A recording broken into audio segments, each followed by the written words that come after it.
கண்ணன், கணபதி. இந்த 2 பேரும் கால ஆரம்பிக்குது இல்லையா? கண்ணன் இதுல பாருங்க, காவ கான்னு வாயிலிருந்து உச்சரிக்கிறோம், அதனால கேஏ போடணும். கணபதி இதுல பாருங்க, காவ கான்னு இதயத்திலிருந்து உச்சரிக்கிறோம், அதனால ஜிஏ போடணும். இதனாலதான் கே அல்லது ஜி போடலாம்னு சொன்னேன். இந்த எக்ஸாம்பிள் பாருங்க, சென்னை, செல்வம். இத பாருங்க, ரெண்டுமே சேல ஆரம்பிக்குது, ஆனா ரெண்டுத்துக்கும் உச்சரிப்புல வித்தியாசம் இருக்கு. ஒன்னு சே, அதனால சிஹெச்ல ஆரம்பிக்கணும், இன்னொன்னு சே, அதனால எஸ்ல ஆரம்பிக்கணும். இது போல உச்சரிப்புக்கு ஏத்த மாதிரி போட்டுக்கணும். இத பாருங்க, கீதா, ராதா.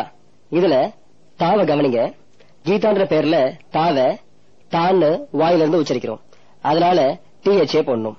அதே ராதான்ற பேர்ல தாவ தா இதயத்திலிருந்து உச்சரிக்கிறோம், அதனால டிஹெச்ஏ போடணும். இதனாலதான் டிஹெச்சும் போடலாம் டிஹெச்சும் போடலாம்னு சொன்னேன். இது போல உச்சரிப்புக்கு ஏத்த மாதிரி எதை போடணுமோ அதை போட்டுக்கணும், அவ்வளவுதான். இந்த மெத்தட்ல தமிழ் பெயரை எழுதும் போது இன்னொரு முக்கியமான விஷயத்தையும் நீங்க தெரிஞ்சுக்கணும்.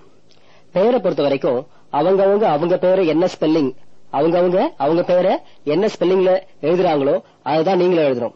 நீங்க மாத்தி எழுதுனா தப்பாயிடும்.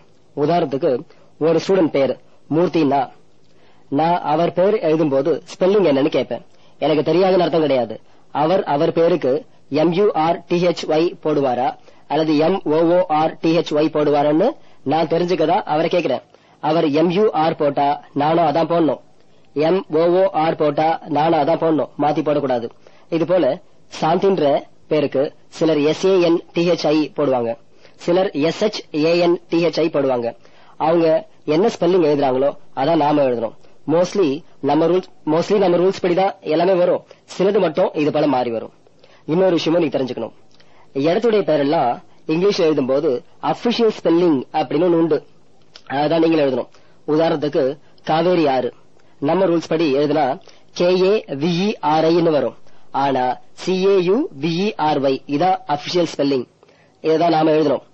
வேலூர் பாருங்க, ரூல்ஸ் படி எழுதுனா VELUR வரும், ஆனா அபிஷியல் ஸ்பெல்லிங் என்ன, VELLORE, வெல்லூர்னு சொல்றோம். இன்னும் சில எக்ஸாம்பிள் சொல்றேன் பாருங்க. தமிழ்நாடு, தமிழ்நாடு. India, India. தஞ்சாவூர், தாஞ்சூர். தேனாம்பேட்டை, தேனாம்பெட். அடையாறு, அஜ்யார். திருவல்லிக்கேணி, ட்ரிப்ளிகேன். இப்படி சொல்லிக்கிட்டே போலாம். இங்கிலீஷ்ல பேசும்போது இடத்து பேரெல்லாம் மேல சொன்ன மாதிரி தான் உச்சரிக்கணும். இன்னொரு விஷயம், இந்த மெத்தடை யூஸ் பண்ணி தமிழ் பேரை தான் இங்கிலீஷ்ல எழுத முடியும், ஆங்கில வார்த்தைகளை எழுத முயற்சி செய்யக்கூடாது. அதாவது லைட், லாக், சாங் இதெல்லாம் தமிழ்ல எழுதி பிரிச்சு முயற்சி செய்ய கூடாது. இது வரைக்கும் தமிழ் பேரை எப்படி இங்கிலீஷ் எழுதுறதுன்னு பாத்தீங்க, என்ன புரிஞ்சுதா? எக்ஸசைஸ்ல என்ன சொல்லிருக்கணும் அதை செஞ்சு பாருங்க. அடுத்து நாம ஆங்கில எழுத்துக்கள் பத்தி பார்க்கலாம். என்ன கொடுத்திருக்கேன்னு பாருங்க. There are 26 letters in English. They are A, B, C, D, E, F, G, H, I, J, K, L, M, N, O, P, Q, R, S, T, U, V, W, X, Y, Z. அதாவது இங்கிலீஷ்ல 26 எழுத்துக்கள் இருக்கு. அது என்னன்னு உங்களுக்கு ஏற்கனவே தெரியும். இந்த 26 எழுத்துக்கள் 2 வகைப்படும். ஒன்னு உயிரெழுத்துக்கள், இன்னொன்னு மெய் எழுத்துக்கள். என்ன கொடுத்திருக்கேன்னு பாருங்க. A, vowels, அதாவது உயிரெழுத்துக்கள். There are 5 vowels in English. They are A, E, I, O, U. அதாவது இங்கிலீஷ்ல உயிரெழுத்துக்கள் 5.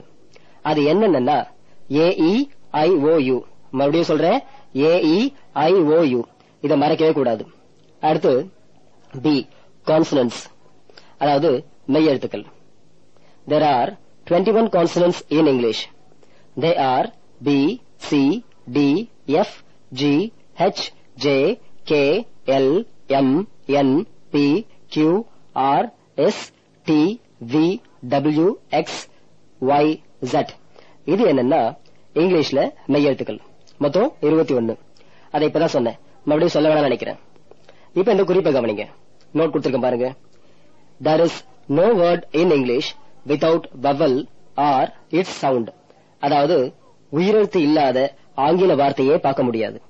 எந்த வார்த்தை எடுத்தாலும் அதுல AEIOU இந்த 5ல ஏதாவது ஒண்ணு இருக்கும், அல்லது ஒண்ணுக்கு மேல இருக்கும்.